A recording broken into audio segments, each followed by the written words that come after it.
नमस्कार, आप देख रहे हैं युग करवट न्यूज और आपके साथ मैं हूं शोभा भारती।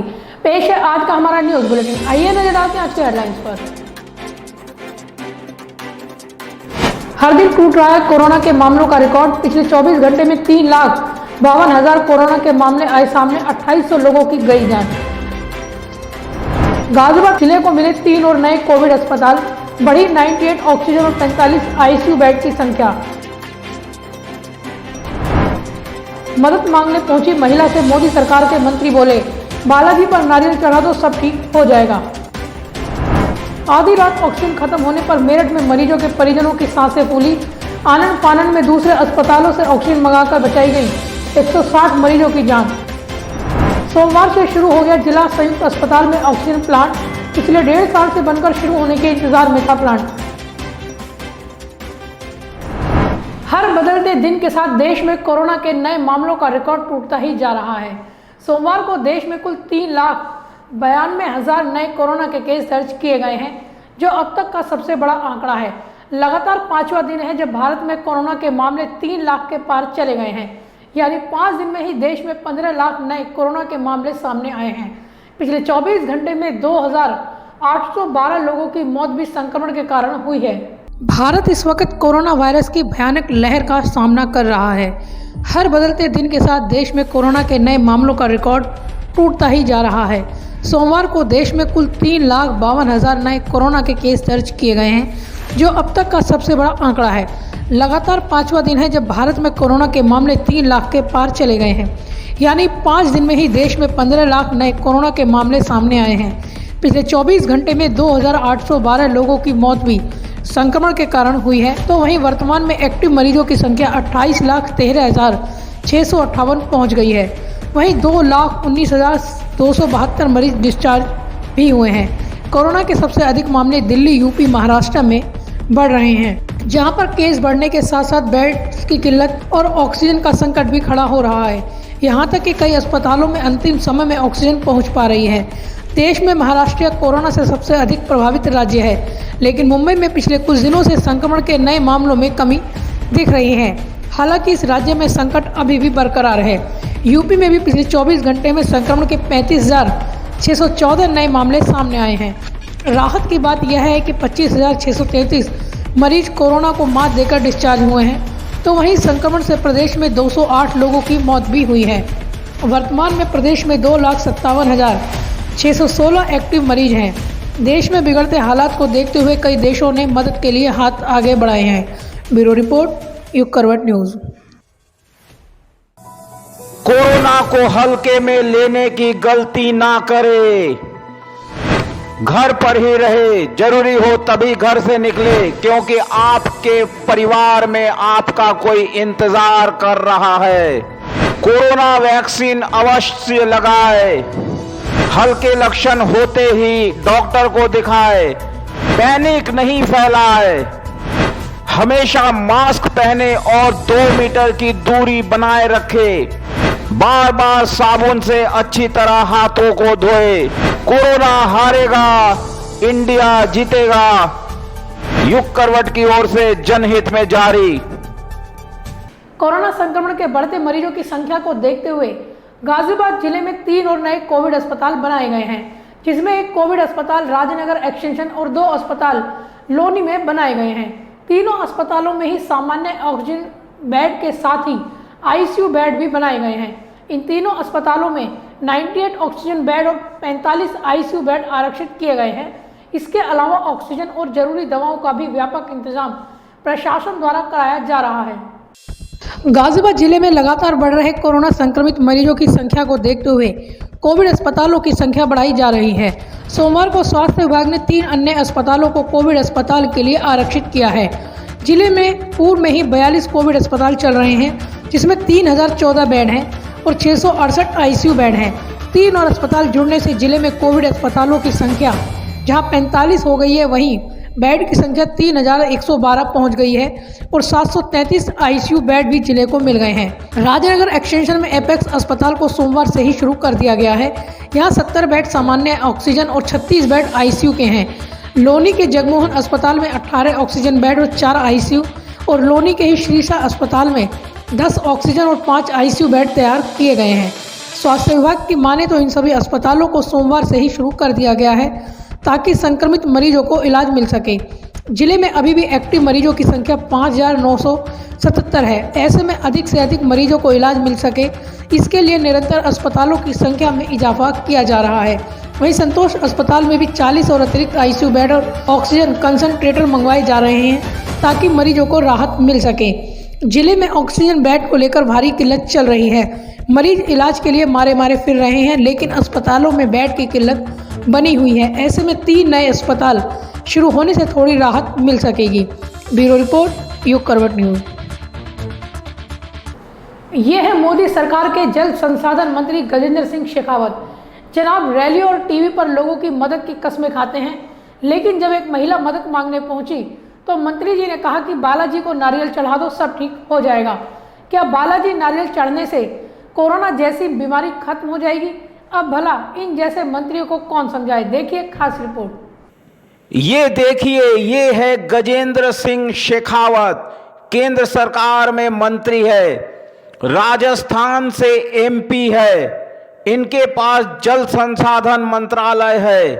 जनाब टीवी पर और रैलियों में लोगों की मदद करने की कस्में खाते हैं, लेकिन जब कोई इनके पास मदद के लिए पहुंचा तो देखिए इनका जवाब। अपने बेटे के लिए मदद मांगने एक महिला गजेंद्र सिंह शेखावत के पास पहुंची तो मंत्री जी क्या बोले, जरा सुनिए।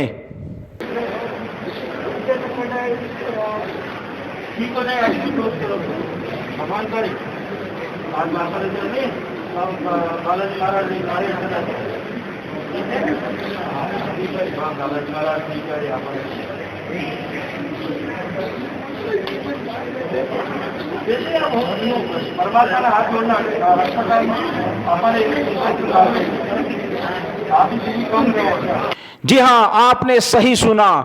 मंत्री गजेंद्र सिंह शेखावत बेटे की मदद के लिए पहुंची महिला से कह रहे हैं कि आप बालाजी को नारियल चढ़ाओ, सब ठीक हो जाएगा।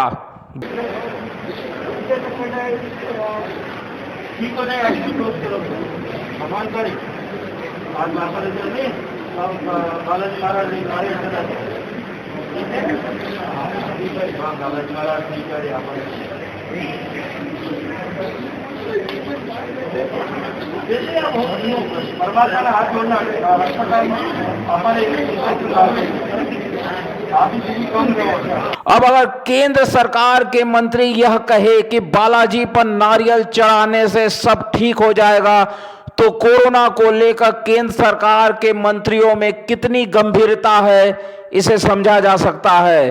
ब्यूरो रिपोर्ट, युग करवट न्यूज। मेरठ के एक प्राइवेट अस्पताल में आधी रात को हड़कंप मच गया जब सूचना आई कि अस्पताल में ऑक्सीजन खत्म हो गई है। खबर फैलते ही मरीजों के परिजन परेशान हो गए। आनन फानन में निजी अस्पतालों से ऑक्सीजन लेकर मरीजों को दी गई। वहीं तीमारदारों का आरोप है कि मेरठ मेडिकल कॉलेज में मरीजों का अच्छा उपचार और ऑक्सीजन नहीं मिल रही है। मेरठ के एक प्राइवेट अस्पताल में आधी रात को ऑक्सीजन खत्म होने की खबर मिलने से स्वास्थ्य विभाग के अधिकारियों की सांसें फूल गई। आनन फानन में अधिकारी निजी अस्पताल पहुंचे और जैसे तैसे ऑक्सीजन की सप्लाई कराई। मेरठ के एक प्राइवेट अस्पताल में आधी रात को ऑक्सीजन खत्म होने से मरीजों के परिजनों की सांसें अटक गई। इस अस्पताल में कोरोना वायरस से संक्रमण के शिकार 160 मरीज भर्ती है। फिलहाल स्थिति काबू में बताई जा रही है। इसे लेकर मरीजों के तीमारदारों में नाराजगी नजर आई। Are you all right, ma'am? कैसे बोल देंगे, कैसे कह सकते हैं ये कि हाँ जो आप कहीं और करा लो। पूरा मेरठ में कहीं पे ऑक्सीजन कोई बंदा नहीं रहा पेशेंट, अगर होगी भी तो वो साफ मना करेंगे, है ही नहीं हमारे पास। सर बस यही बात है कि भाई इमरजेंसी पड़ गई है और नहीं है ऑक्सीजन, आप देख लो कैसे करना है। अब आया फोन की चलो आ गई है। ऑक्सीजन लेवल बताया था क्या उन्होंने आपको? सर उस टाइम पे बहुत कम है, वो आप रहने दीजिए, बट ये है कि हाँ अब आ गई है तो मेरी सांस में सांस आ गई है। सर आप लोग हेल्प कर दीजिए जहाँ जहाँ हॉस्पिटल में, ये तो सिर्फ मेरे फादर हैं सर, बहुत जाने हैं ऐसी जहाँ पे आप करवा सकते हो, जहाँ जहाँ आपको लगता है ना कि आप लोग प्रोवाइड करवा सकते हो सिलेंडर, वहाँ पे आप करवा दो सर। मरीजों के तीमारदारों ने मेरठ मेडिकल कॉलेज में मरीजों को अच्छा उपचार नहीं मिलने की भी शिकायत की। तीमारदारों का आरोप है कि वहां मरीजों को अच्छा इलाज नहीं मिल रहा है, ना ही कोई सुविधा है, ऑक्सीजन भी नहीं मिल पा रही है।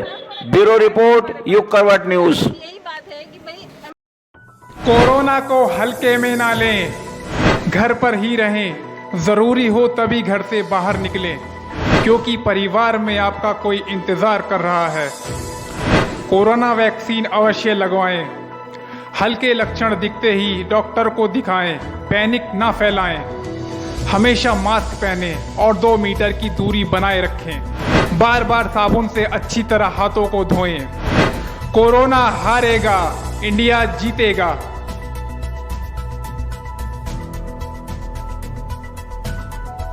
कोरोना संक्रमण के बढ़ते मामलों के बीच गाजियाबाद के लिए राहत भरी खबर आई है। यहां जरूरतमंद मरीजों को अब आसानी से ऑक्सीजन उपलब्ध हो सकेगी।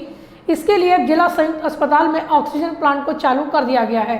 यह प्लांट पिछले 1.5 साल से बंद रहा था। 40 मिनट में 19 ऑक्सीजन सिलेंडर भरने की क्षमता है। जिला अस्पताल के मरीजों को देने के लिए बची ऑक्सीजन को निजी अस्पतालों में भी दिया जाएगा। कोरोना के बढ़ते संक्रमण के बीच गाजियाबाद के लोगों के लिए राहत भरी खबर आई है। यहां जरूरतमंद लोगों को ऑक्सीजन आसानी से उपलब्ध हो सकेगी। जिला संयुक्त अस्पताल में पिछले 1.5 साल से बन रहा ऑक्सीजन प्लांट सोमवार से शुरू हो गया है। इस ऑक्सीजन प्लांट की 40 मिनट में 19 ऑक्सीजन सिलेंडर भरने की क्षमता है। स्वास्थ्य विभाग के अधिकारियों का कहना है कि जिला अस्पताल में भर्ती मरीजों के इस्तेमाल के बाद जो ऑक्सीजन बचेगी उसे निजी अस्पतालों को भी दी जा सकेगी। गाजियाबाद के जिला संयुक्त अस्पताल में करीब 1.5 साल से एक ऑक्सीजन प्लांट बनाने का काम चल रहा था।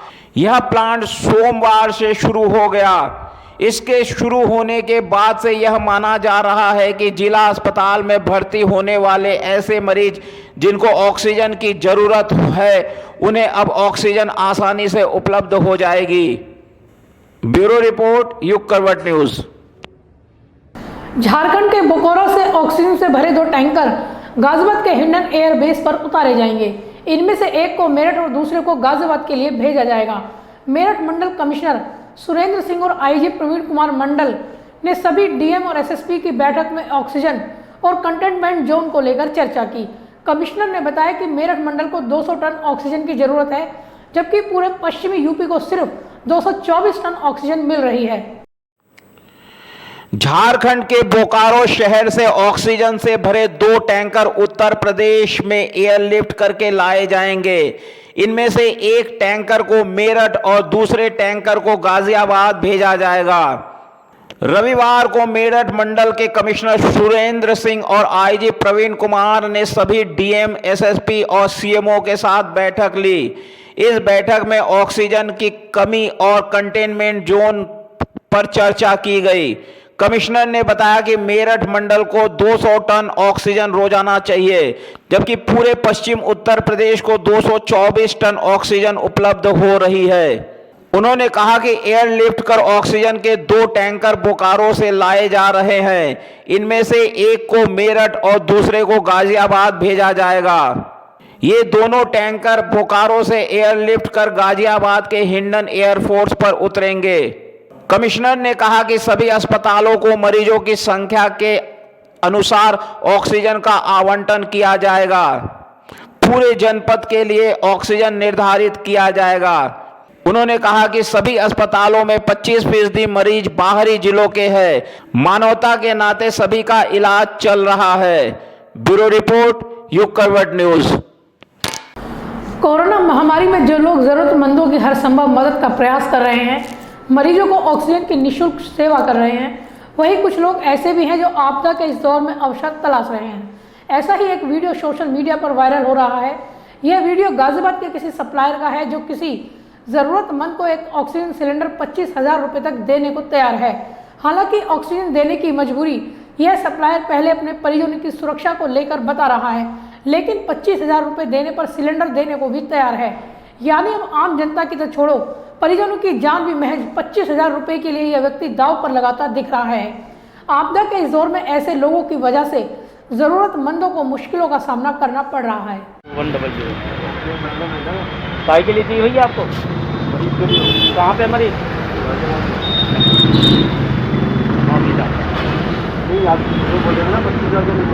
हाँ यार मुझे शर्म आ रही है ना, समस्या ये इसलिए मना कर रहा हूँ, इसीलिए पैसे नहीं ले रहा हूँ, मैं देना नहीं चाहता। क्या है, मेरे पास मोदी नगर में 10 परिवार है और 10 ही सिलेंडर हैं। मैं पहले अपने परिवार को जिंदा रखना चाहता हूँ। अगर आपकी ऐसी इमरजेंसी बिल्कुल क्रिटिकल मैटर है तो आप 25,000 रुपये दो अपने लिए, मिल जाएगा। वो मीटर होता वो मेरे पास नहीं है आज। नहीं मैं मीटर नहीं दूंगा, मेरे पास मीटर नहीं है, खत्म हो गया। कहाँ के लिए चाहिए आपको? कहाँ पर घर है? मंडोला।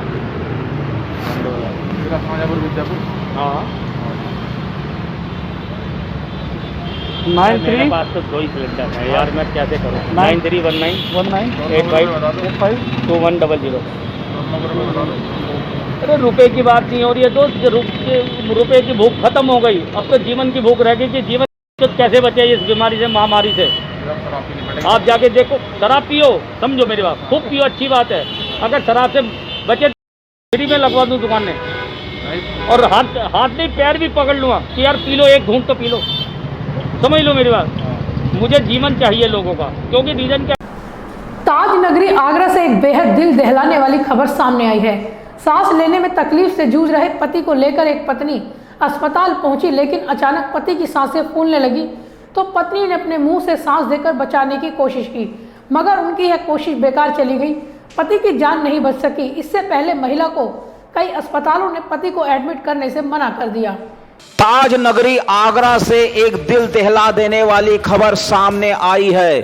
सांस लेने की तकलीफ से जूझ रहे अपने पति को लेकर 3-4 अस्पतालों के चक्कर काटने के बाद उसकी पत्नी एक ऑटो रिक्शा से एक सरकारी अस्पताल पहुंची और उन्होंने अपने पति को मुंह से ही सांस देने की कोशिश की, लेकिन उसकी जान नहीं बचाई जा सकी।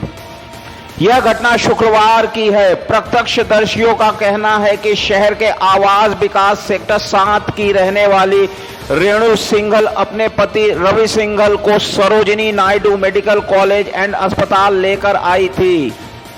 उसके पति को सांस लेने में तकलीफ हो रही थी और उसे बचाने के लिए रेणु ने अपने मुंह से सांस देने की कोशिश की। यही नहीं, रेणु को एम्बुलेंस भी उपलब्ध नहीं हो पाई। इसके बाद डॉक्टरों ने रवि को मृत घोषित कर दिया। इससे पहले 3-4 अस्पतालों ने रेणु के पति को भर्ती करने से इनकार कर दिया था। वहीं आगरा के मुख्य चिकित्सा अधिकारी डॉक्टर R.C. पांडे का कहना है कि जिले में मेडिकल ऑक्सीजन की भारी कमी है। उपलब्धता के अनुसार ही व्यवस्था की जा रही है, जिस कारण रवि को भर्ती नहीं कराया जा सका। आगरा में कोरोना मरीजों के लिए 34 अस्पताल है। सरकारी कोविड वार्ड में 290 बिस्तर है। ब्यूरो रिपोर्ट, युग करवट न्यूज। एक और जहां अस्पतालों में कोरोना संक्रमित मरीजों को बेड नहीं मिल पा रहे, तो वहीं बड़ी संख्या में ऐसे मरीज भी हैं जो नॉन कोविड होने और ऑक्सीजन का स्तर सामान्य होने के बाद भी अस्पताल छोड़कर जाने को तैयार नहीं हैं। जबरदस्ती अस्पतालों में रहने वाले मरीजों को प्रशासन और स्वास्थ्य विभाग की टीम ने जांच कर सूची तैयार की, जिसमें 66 मरीजों को जांच के उपरांत अस्पतालों से डिस्चार्ज कर होम आइसोलेशन में भेजा गया। ठीक होने के बाद भी बेड खाली न करने वाले 66 मरीजों को गाजियाबाद जिले के विभिन्न अस्पतालों से डिस्चार्ज कराया गया है। कई अस्पतालों में इस तरह की खबरें सामने आई थी कि मरीज ठीक होने के बाद भी बेड नहीं छोड़ रहे हैं, जिसकी वजह से अन्य मरीजों को इलाज मिलने में दिक्कतें आ रही थी। इन खबरों के बाद जिला प्रशासन स्तर पर प्रशासनिक व स्वास्थ्य विभाग के अधिकारियों की संयुक्त टीम का गठन किया गया था, तो हकीकत खुलकर सामने आ गई। टीम की रिपोर्ट के बाद 66 मरीजों को होम आइसोलेशन में भेजा गया है। पिछले 10 दिन से अधिक समय से ये मरीज अस्पताल में भर्ती चल रहे थे। इन मरीजों की कोविड रिपोर्ट नेगेटिव आने और ऑक्सीजन का स्तर सामान्य होने के बाद भी यह लोग बेड छोड़ने को तैयार नहीं थे, जबकि इन मरीजों का इलाज आराम से होम आइसोलेशन में किया जा सकता था। जांच के बाद जिले के 66 मरीजों की सूची बनाई गई, जिसके बाद प्रशासन और स्वास्थ्य विभाग के दखल के बाद इन मरीजों को होम आइसोलेशन में भेजा गया है।